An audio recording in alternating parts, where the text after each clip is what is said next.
नमस्कार, public news देख रहे हैं आप। दोस्तों, एक बहुत ही प्यारा शब्द है विश्वास। सुनने में बहुत ही खूबसूरत लगता है, लेकिन जब इसमें घात शब्द जोड़ दिया जाता है तब यह बहुत ही बदसूरत लगने लगता है।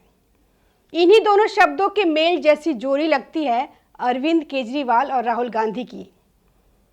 किसी भी बंधन की नींव होती है एक दूसरे पर अटूट विश्वास। वो विश्वास चाहे कुछ भी हो जाए, कोई भी परिस्थिति हो, एक दूसरे के लिए टूट नहीं सकता। लेकिन यहाँ तो बात कुछ और ही है। राहुल गांधी ने दोस्ती के नाम पर क्या किया, ये बात अब केजरीवाल को बहुत अच्छे से समझ में आने लगी है। तभी तो उन्होंने इंडिया गठबंधन तोड़ने की कवायद शुरू कर दी है। दरअसल इसकी शुरुआत तो तभी से हो चुकी थी जब दिल्ली की गद्दी अरविंद केजरीवाल को राहुल गांधी की वजह से गंवानी पड़ी।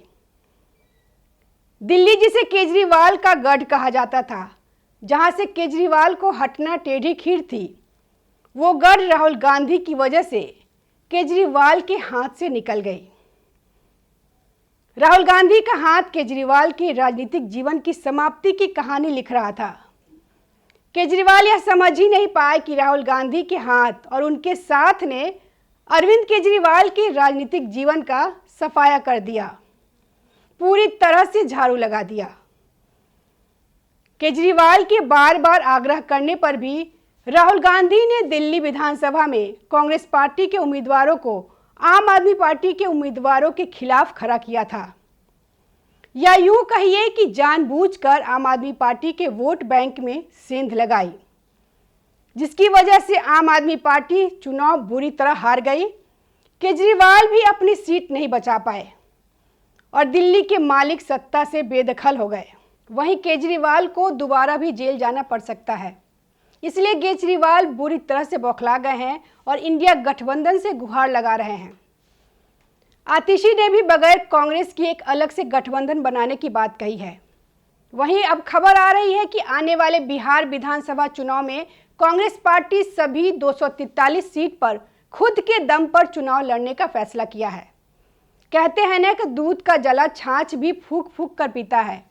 उन्हें अब इंडिया गठबंधन या यूं कहे कि राहुल गांधी पर जरा भी भरोसा नहीं रह गया, क्योंकि गठबंधन की सबसे बड़ी पार्टी तो कांग्रेस ही है। वहीं अब शरद पवार ने भी राहुल गांधी से किनारा करना शुरू कर दिया है, जो कांग्रेस पार्टी के पूरे आने समर्थक रहे हैं। ममता बनर्जी और अखिलेश यादव का भी कुछ ऐसा ही सुर सुनाई देने वाला है। 26 पार्टियों को मिलकर बनी इंडिया गठबंधन आज टूटने के कगार पर है। राहुल को जोरदार झटका तो तभी लग गया था जब ऑपरेशन सिंदूर को लेकर बीजेपी की सरकार से सवाल जवाब करने के लिए स्पेशल सेशन बुलाने की मांग की थी, जिसके लिए उन्हें गठबंधन के सभी 26 सदस्यों के हस्तक्षेप चाहिए थे। लेकिन उन्हें सिर्फ 16 ही सदस्यों के हस्तक्षेप मिल पाए। बाकी 10 सदस्यों के आगे नाक रगड़ के रह गए, किसी ने भी नहीं सुनी। दिल्ली के पूर्व मुख्यमंत्री अरविंद केजरीवाल, जिन्हें खांसी भी आती थी तो वो बीजेपी को जिम्मेदार ठहराते थे और भरोसा करके कांग्रेस पार्टी से रुमाल मांगते थे। लेकिन अरविंद केजरीवाल ने अब राहुल गांधी को ठेंगा दिखा दिया है। गुजरात के विधानसभा में होने वाले उपचुनाव में उन्होंने कांग्रेस पार्टी के अगेंस्ट में अपना उम्मीदवार उतारा है। यही हाल पंजाब में भी होता दिख रहा है।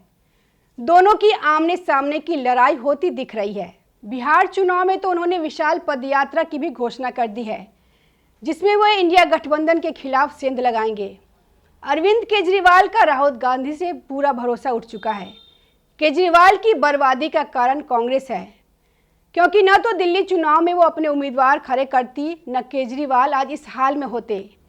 केजरीवाल अपने राजनीतिक करियर को नए सिरे से तलाश रहे हैं, क्योंकि जिस जगह से उन्होंने अपनी राजनीतिक जीवन की शुरुआत की और परवान भी चढ़े थे, वो राहुल गांधी की दोस्ती की भेंट चढ़ गई। दोस्ती के नाम पर राहुल गांधी ने केजरीवाल की पीठ थपथपाई या अपने हाथों से धक्का मारकर बाहर निकाला।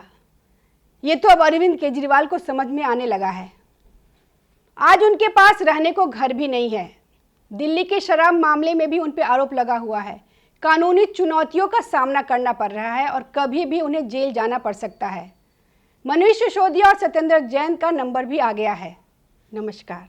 ताज़ा खबरों से जुड़े रहने के लिए हमारे चैनल को सब्सक्राइब करें और बेल आइकन को दबाना ना भूलें, ताकि हर खबर की नोटिफिकेशन आपको मिलती रहे।